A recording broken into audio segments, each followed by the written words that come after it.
2025 is being hailed as the year of the Linux gaming desktop, and while improvements to gaming on Linux have definitely helped grow its desktop market share, gaming isn't the real reason Windows holds an ironclad monopoly.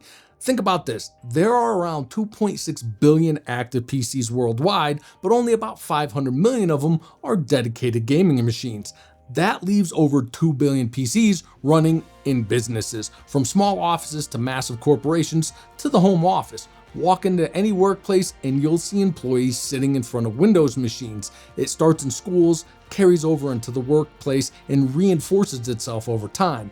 Windows dominates because it's what people are familiar with, and because of that, developers focus their time and resources on building software for Windows, further cementing its position at the top of the market. So while desktop Linux has made strides in gaming, thanks in part to companies like Valve, if it really wants to gain market share, it needs to break into the business world.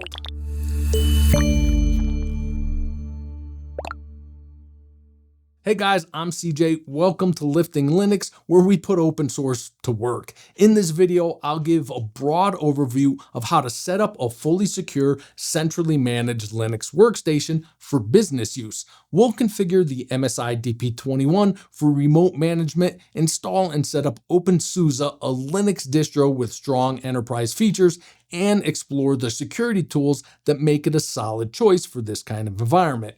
But just like gaming on Linux, running a business on Linux isn't always smooth sailing. We'll also look at the challenges that still need to be addressed before Linux can truly compete in the corporate space.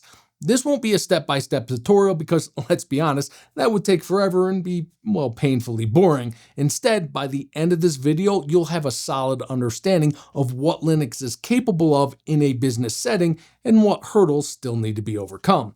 The PC I'm using for this demo is the MSI DP21. I did a full review of it over on Elevated Systems, so if you want a full breakdown of the machine, be sure to check that out. But for this video, I chose the DP21 because it's a typical business class desktop built for heavy productivity workloads, and more importantly, because it's equipped with Intel vPro for UEFI level remote access and management. A solid client-side workstation needs to allow for remote access. This level of remote management is crucial, especially for small and medium-sized businesses where IT support is often outsourced and not physically on site. While remote access can be set up using free and open source tools like Mesh Commander, in the real world, it's almost exclusively handled through Intel's Endpoint Management Assistant or Microsoft's Endpoint Configuration Manager. For this demo, I'll be using OpenSUSE Leap. Leap strikes a solid balance between stability, security, and enterprise-grade features, making it a strong choice for corporate desktops and IT infrastructures. It's a great option for general users, developers, and small businesses that need enterprise-level reliability without the cost of commercial support. And for businesses that do require certified long-term mission-critical support with professional assistance, migrating to SUSE Linux Enterprise is seamless. But the main reason I'm going with Leap is that this demo is geared towards home office users looking for more secure Linux desktop or a small office environment with a handful of workstations, because let's be real, if we're talking about integrating general users into Linux, we need to keep the scope practical.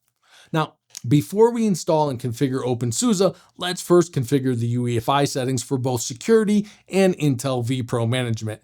The first step is to make sure Secure Boot is enabled. This helps ensure that only signed and trusted software is allowed to boot, adding a critical layer of protection against low-level malware.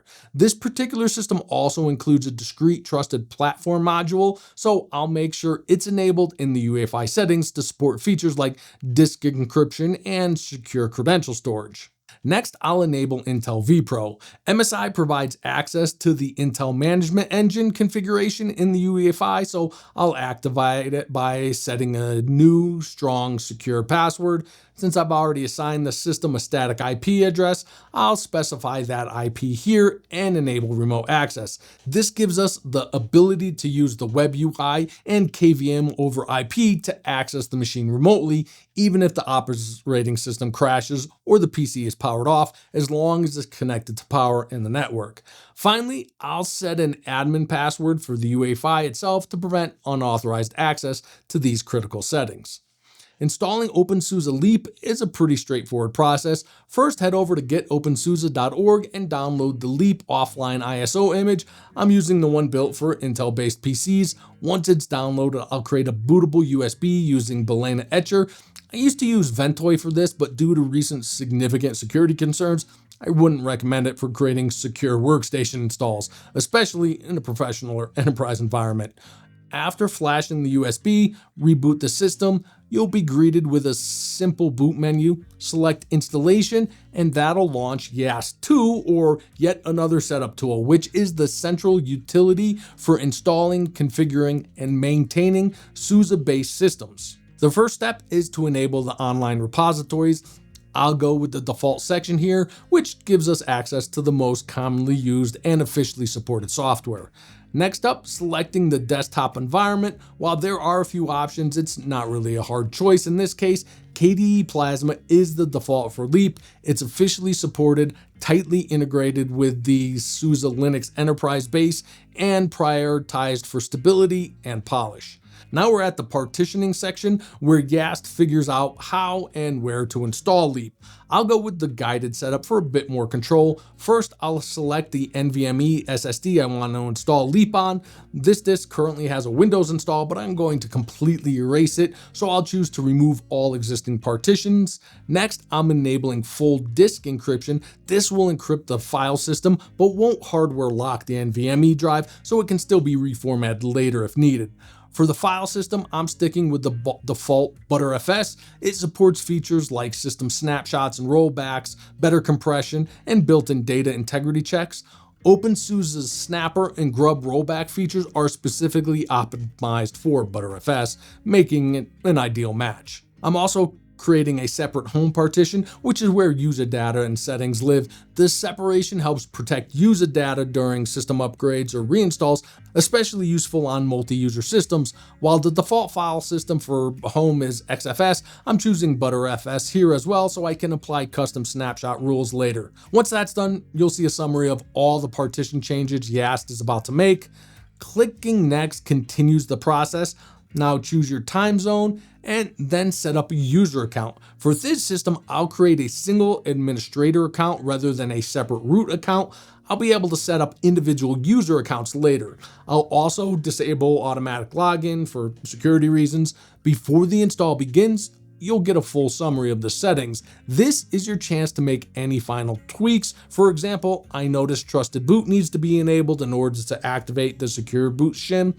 You can also customize the software packages here, but for this demo, my focus is on security. I can see the firewall is enabled, root SSH access is disabled, we'll configure that later, and AppArmor, or SUSE's mandatory access control system, is selected.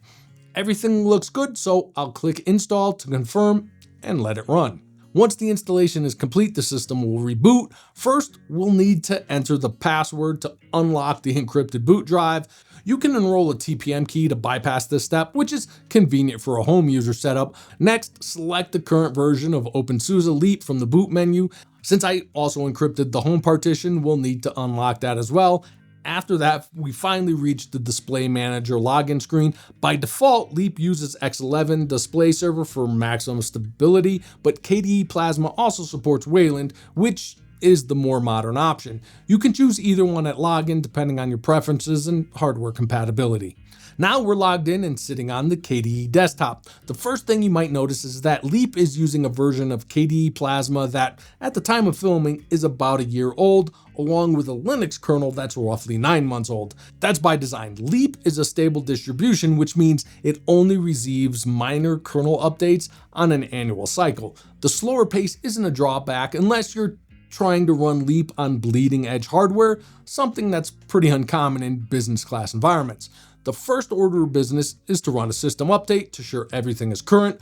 Once that's done, I check to make sure our security layers are in place. The firewall is running by default, which means all unsolicited incoming traffic is blocked. Next, I confirm that AppArmor is enabled. AppArmor is a mandatory access control system that confines programs to a set of predefined permissions.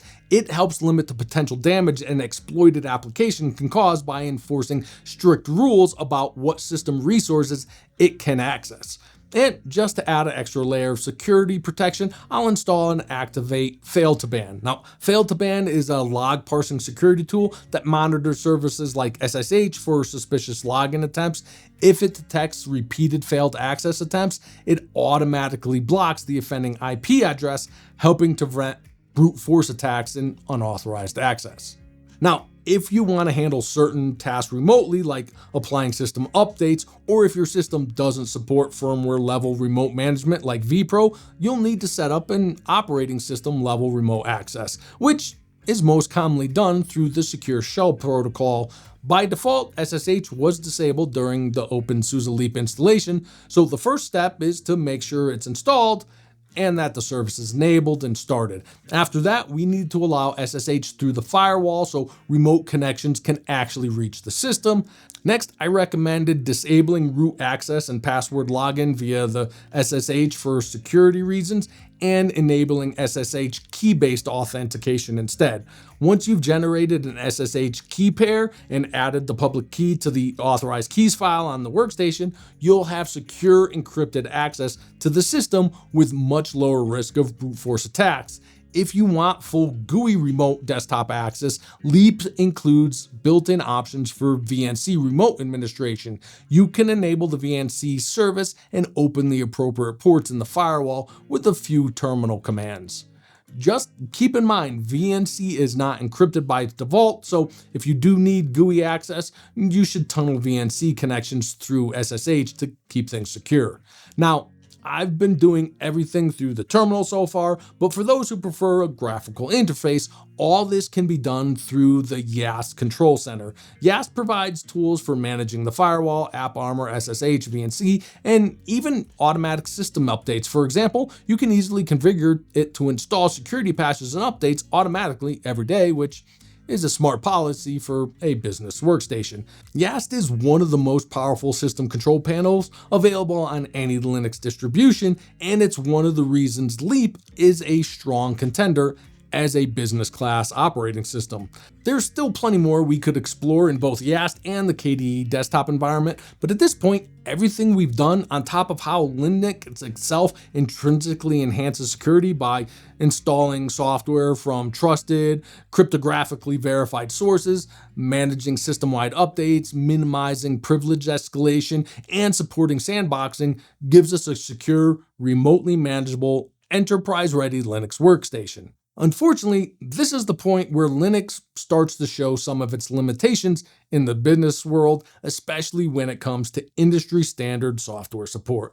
The Microsoft Office suite, specifically Microsoft 365 apps for enterprise, remains the dominant productivity platform across nearly every sector, and there's no official Linux version. You can run older versions of Office through Wine with varying degrees of success, but the current Microsoft Office 365 desktop apps are not fully usable that way.